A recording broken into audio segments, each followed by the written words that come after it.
It's Alison Heikkila. Thanks so much for joining me. It's time for my latest Imagine video, and we're going to be making a beautiful sunset with fireworks sprays. So let's go through the supplies. We're going to start off with Paris Dusk, grape jelly, rosebud, then we've got Tangelo, and Dandelion. This is just some black embossing powder from Imagine, and then we've got VersaFine Clair in Nocturne. We've also got a Hero Art stamp set called the Color Layering Palm Tree, and it's really cute. So I'm going to be working on some smooth Bristol cardstock from Strathmore. We're going to start off with spraying, but we're also going to use a paintbrush. And I'm going to try to go in an arc motion with the sprays and the paintbrush because I want the sun to be kind of setting in the lower right corner. So I grabbed a jar of water and a brush. This is just a basic brush. Doesn't matter what kind you're using. And I'm just kind of making sure that the color is really filling up all of that white space. We have the Tangelo next, and I'm going to start blending these together a little bit, spreading them out. So obviously these are sprays, so they're meant to have a spray pattern, right? So I'm spritzing them down, and then I'm going to wind up changing my mind and actually dipping into some of them. I believe that this rosebud was a little clogged. I don't do the best job cleaning my sprays, so I'm going to open that up and then use the brush and just dip right into that color and apply it that way. So you can use these sprays in a multitude of ways. There's a little bit of gunk happening right there. That could be why it was clogged. And you can see how easy it is to just brush this across. And using a little bit of water really helps to get those colors to blend. And if you want, you can always go back into the previous color and blend them some more. So now I have grape jelly, and I kind of put a little too much. I really oversprayed. Like if you saw past where my camera was showing, like there is grape jelly everywhere. But it's all good because it is one of my favorite colors of fireworks sprays. So you can see that I'm going to just, blend those colors together. I'm using a bit of a stippling motion. I'm using a back and forth motion. I don't want brush strokes, but I want things to be blended well. The nice thing about working on the Bristol is that it's a really smooth surface, and you can really work those colors well without the cardstock pilling or anything like that. And you can see here I made a bit of a mess with the Paris Dusk, but it's all good because we can just go over it with the grape jelly, blend things out, and make it work. So you want to take your time when you're doing this. Don't try to rush through the process. Enjoy it. You can spray a little, you can brush a little on, you can go back and forth between techniques and styles, and just make sure that those colors are really blended and look fabulous, which really isn't all that hard to do. I'm grabbing the rosebud again because I just want to clean up that edge a bit. There's a little too much grape jelly kind of coming down into that rosebud, so I just want to fix it a little bit. Make sure that you've got some water to work with. You don't want to be dipping your brush into one color and then another because inevitably you'll wind up altering that original color. So just make sure that you really clean your brush off well and have something to wipe it on. I'm just using a microfiber cloth here. You could use a paper towel, whatever you've got. What's nice is these clean up really easily with water, so you don't have to worry too much about staining or anything like that. By the way, I'm working on the 1/2 ounce bottles, but all of these colors and then some are available in 2 ounce bottles as well. It just so happens that these particular colors I have in the 1/2 ounce.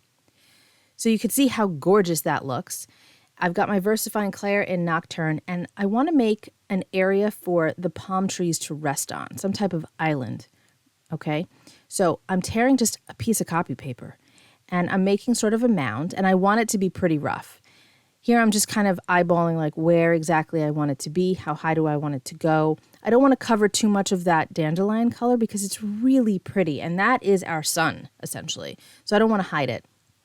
So I've taped that down on the side, and I'm using just a cosmetic sponge. I store these in small Ziploc bags. Each VersaFine Clair has its own little cosmetic sponge that I use, and I'm just applying that color down. I could have gone a little heavier with it, but what we're going to do is just use some black embossing powder on top, so I knew it would stick pretty well. To clean up VersaFine Clair, I find that isopropyl alcohol is really the easiest thing to work with, and it's inexpensive and readily available. So I just sprayed that onto my Imagine craft mat and cleaned it up, and you'll see me pull that out a number of times throughout this process because we want to make sure that we clean our stamps in between. Of course, if that's your bag. I mean, I like to clean my stamps, but not everybody does. So here I am just arranging my palm trees. There's 2 layers here, but we're only going to use the solid layer. I'm just kind of trying to figure out where exactly I want them, which is why I pulled both layers out. I decided to start on the left side. I wasn't really sure at this point if I was going to use 2. My initial plan was to use 2 palm trees. But now as I'm kind of laying them out, I'm like, maybe it won't fit too well. I don't know if I really want to use them both. Spoiler alert, I'm going to wind up doing a second one. It does wind up needing a second one. But you could just leave it as one if you want to. So now I'm just going to apply the VersaFine Clair several times to each of my stamps because this is a new set for me. I've had it in my stash for a little while, but I haven't actually used it. So I need to make sure that I condition it well. So you might see me rubbing it on my hands a little bit, and then I'll need to stamp it a few times just to get it more prepped for stamping perfectly in the future. Not that it's stamping poorly, but it's not taking ink quite as well. There could still be some residue from manufacturing left on there and whatnot. So I'm kind of arranging that trunk. I don't want it perfectly straight. And you're going to see that I have a little bit of an oops. It's not a big deal. We're going to fix it. But you see that gap there? So at the top of the trunk is essentially coconuts, right? I'm not going to actually make it look like obvious coconuts, but I don't like that gap that I have between the palm leaves and the coconuts. You can see it with the grape jelly. So I'm grabbing this teeny tiny stamp that's part of the set. I honestly am not even sure what that part is for. I just grabbed it because it was nice and small. And you can see that it perfectly hides that little gap that I had there. I'll wind up needing to use that bad boy again because I misalign my trunk later on as well. But it's all good because we have an easy remedy for it. Okay, so now I've decided, let's just stop here and we're going to emboss. We're going to emboss what we have, and then we can decide if we want to move forward with another palm tree or any other stamps that we have in the set. So I dumped on some of my black embossing powder, and I'm just using a brush to kind of wipe away any excess powder that we have. By the way, you want to make sure that that fireworks spray layer is totally dry before you do this. I forgot to hit record when I actually melted the embossing powder, but you'll get to see me do it again in a minute. I apologize for that, but it's just straight up melting the powder with my embossing gun. That little island that I created didn't have quite enough powder on it. It wasn't black enough. Some of that yellow was really showing through and it was bothering me. So I went over it again with the VersaFine Clair, added more powder, and there we go. Now we have this perfectly solid little island. So I thought about my design for a little bit and I decided, I really like that hammock. I got to add that hammock. So I'm applying that first. Again, this is a new stamp set for me, so I need to re-ink a number of times. Also, the fireworks sprays tend to absorb a bit of the color. So if you want something really crisp black and deep black, you need to really apply several layers of ink because some of that color will get absorbed by the mica that's in the fireworks sprays. Not a big deal, but that's one of the main reasons why I decided that I wanted to use embossing powder for this whole background that we're creating.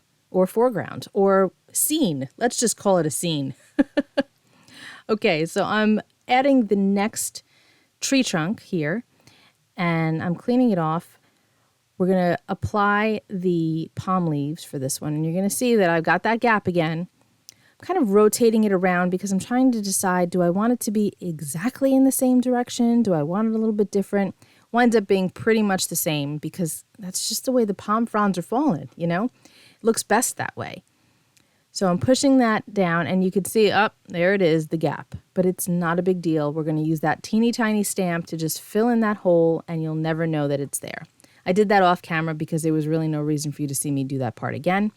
But here I am using just an old piece of scrap copy paper, dumping my powder back into the jar, let my heat gun warm up really well, and now you can watch that powder melt. That is still my favorite technique of all. Watching embossing powder melt, as basic as it is, just my favorite thing. Okay, so now I need a sentiment. That sky is really open, which I love, but we need to fill it in. And I thought that the sentiments in the color layering palm tree were a little tiny for this particular design that I had going. So I grabbed a very old Stampendous stamp set. Unfortunately, this is no longer available. My apologies. I'm sure you've got something in your stash that will work. It's called Ocean Sayings. So if you have a lot of Stampendous, maybe you have this one in your stash. But find something that works for you. And I'm just going to apply it to the top and have it kind of pushed over to the right side. So we're doing exactly the same thing that we've been doing all along, stamping it with the Nocturne ink, heat embossing it, and then it's going to look fabulous. Take a look at that. I love the shine. So now I've got my Brilliance Reinker, and the color is Moonlight, which is very appropriate for this. I've got it on a teeny acrylic block, and I'm just spritzing it with some water. And I've got an old paintbrush. I like this brush because it's kind of messed up. The bristles are kind of all over the place, and it helps me make this nice splatter. You see that huge drop? It's not a problem because the heat embossing acts as a resist. So all of those excess white stars that I've just created that are all over the palm trees, I can wipe up very easily. So what I made sure to do was keep my stars up high in the darkest area of the color. So it's not down by the sun. It's not in that middle area really. It's all in the blue, purple, and a teeny tiny bit in the rosebud area. Because I really, if you think about what happens when the sun is setting, you don't see those stars popping up where the sun is. I mean, yes, I know the sun is a star, but you guys know what I mean. So you see it where the sky is darkest. So that's why I made sure to have that concentrated up there in that upper left region. So I went around my card base with more Nocturne because I really like how it looked with all of that black. And then I just adhered it down. And guys, I love how this came out. And to make a card with such a cool looking sky like this one. That's it for me today. I hope you learned a couple of things. I will see you all very soon in my next video. Be well, stay safe, peace out.